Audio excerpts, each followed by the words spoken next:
आणखी एक महत्त्वाची बातमी, पंतप्रधान मोदी आणि डोनाल्ड ट्रम्प यांच्यामध्ये फोनवरून आता संवाद झालेला आहे।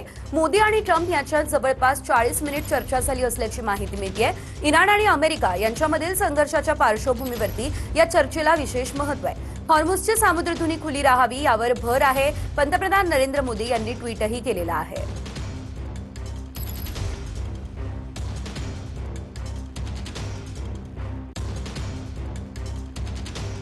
आपण आपलं मोदी आणि ट्रम्प यांच्यामध्ये नेमकं काय संभाषण झालंय पाहतोय। अमेरिकेचे राष्ट्राध्यक्ष डोनाल्ड ट्रम्प यांचा पंतप्रधान मोदींना फोन 40 मिनिट या कॉलमध्ये चर्चा झालेली आहे। दोन्ही नेत्यांकडून द्विपक्षीय सहकार्याच्या प्रगतीचा आढावा सुद्धा घेण्यात आलेला आहे।